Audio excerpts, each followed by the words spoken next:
वंदना अग्रवाल और आप देख रहे हैं राइट इंडिया प्लस।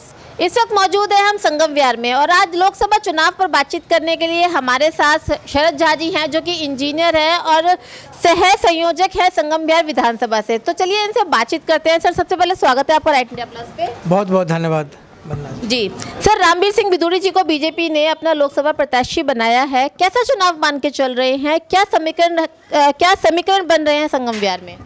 देखिए, चुनाव एक तरफा है, सबको पता है। 7 के 7 सीट हम लोग जीत रहे हैं दिल्ली के अंदर, और दक्षिण दिल्ली लोकसभा भी जीत रहे हैं, भारी बहुमत से जीत रहे हैं, और संगम विहार भी अपना पहले का भी रिकॉर्ड तोड़ने जा रहा है। जी सर, जैसे कि इस बार जो आपके साथ में चुनावी मैदान में आम आदमी पार्टी और कांग्रेस एक गठबंधन के रूप में खड़ी हैं, तो उसके उम्मीदवार को आप रामवीर बिधूड़ी जी के लिए कितनी बड़ी चुनौती मानते हैं? कोई चुनौती नहीं है मैडम। देखिए, चुनौती तब होता है जब जनताओं के बीच में गठबंधन होता है।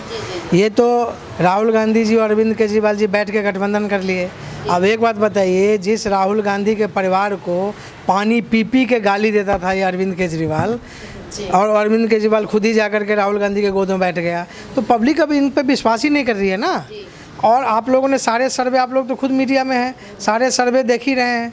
इन दोनों का गठबंधन होने के बाद भी 39% के आसपास वोट आ रहे हैं, जो अभी सारे सर्वे आ रहे हैं, और भारतीय जनता पार्टी को 58% 60% तक लोग वोट दे रहे हैं। तो जब लोगों ने मन बना लिया है कि भारतीय जनता पार्टी के उम्मीदवार को जिताना है, रामवीर सिंह बिधूड़ी जी को जिताना है, तो कोई भी कैसे रोक लेगा उस जीत को। सर, संगम विहार की बात करें तो क्या चुनावी मुद्दे आपके संगम विहार में रहेंगे? संगम विहार विधानसभा में देखिए, ये लोकसभा का चुनाव है।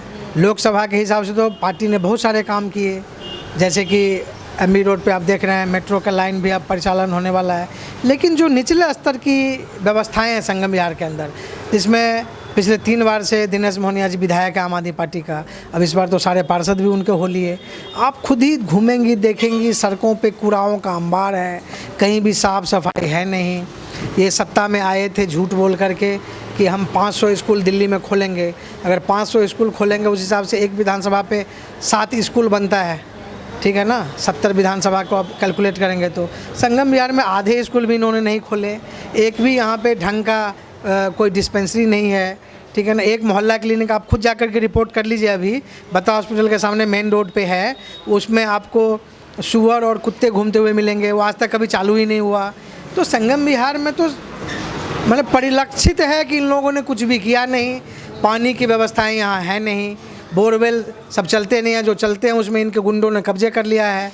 पैसों के आधार पे पानी का टैंकर आता है, जिसमें इनके गुंडों ने कब्जे करके लोगों को यहाँ पे स्लेब बना दिया है। तो कुछ भी संगम विहार में नहीं है। संगम विहार लगता ही नहीं है कि दिल्ली प्रदेश के अंदर जो राजधानी का मतलब दिल्ली भारत का राजधानी है दिल्ली, उस दिल्ली प्रदेश में और भारत की राजधानी के अंदर भी संगम विहार ऐसे जगह हैं। इस बात को ही सोच करके अपने आप से घृणा होने लगती है कि हम लोग संगम विहार में रहते हैं।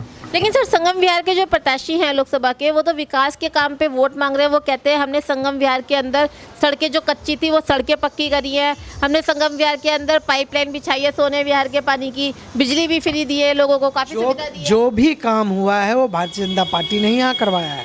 मैं वही आपको पहले ही बोला, जो भी काम, चाहे सोनिया विहार का पानी लाने का काम हो, तो जो हमारे पूर्व सांसद जी जब वो विधायक हुआ करते थे, श्री रमेश बिधूड़ी जी, उस समय सोनिया विहार का पानी ले करके यहाँ पे आए थे।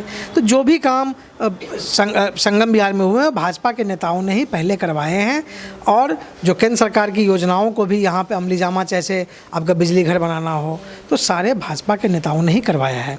मैं तो यह कह रहा हूँ कि जो जैसे अरविंद केजरीवाल छाती ठोक ठोक करके बोलते रहते हैं कि शिक्षा और स्वास्थ्य में मैंने क्रांति कर दी जी, तो क्रांति संगम विहार में कहाँ चला गया? क्रांति गुम हो गया कि क्रांति पैदल हो गया कि क्रांति उधर पाकिस्तान का रुख ले लिया, अफगानिस्तान की तरफ चला गया? हम लोगों को तो आप भी देख लीजिए संगम विहार में कौन सा क्रांति हो गया। जी sir, Kejriwal ji mostly free के ऊपर, फ्री की जो उनकी योजनाएं हैं उस पर वोट मांगते हैं। कभी यात्रा फ्री महिलाओं के लिए, लोगों के लिए बिजली फ्री, पानी फ्री। अब इन्होंने एक और महिलाओं के लिए सुविधा निकाली है कि हर महीने हर महिला को, चाहे घर में 3 है या 4 महिलाएं हैं, उनके लिए 1000 रुपये फ्री। तो क्या लगता है आपको, क्या इस लोकसभा चुनाव में इनका ये फ्री का फंडा काम करेगा? वही फंडा नहीं काम करेगा। पब्लिक इनको जानती है। जो अपने बच्चों को कसम खा करके फिर जाए, उसके किसी बात पे कोई क्या ही विश्वास कर लेगा। और दूसरी बात ये तो हम लोगों को लाडली बहन योजना जो दूसरे राज्यों में चल रहा है उसका इसने कॉपी मार दिया है, पहली बात। और दूसरी बात ये, अगर महिलाओं का, बहनों का इतना सम्मान करने वाला व्यक्ति होता तो अभी 9 साल से क्यों सो रहा था? अभी चुनाव के वक्त इसको महिलाओं की याद आ गया। और मैं आज भी दावे के साथ आपको ठोक के बता रहा हूँ कि कोई भी महिला, बुजुर्ग, पुरुष, युवा, कोई भी इनके झांसे में नहीं आने वाले हैं। और भारतीय जनता पार्टी का जो उम्मीदवार हैं यहाँ पे वो भारी बहुमत से जीतने वाले हैं।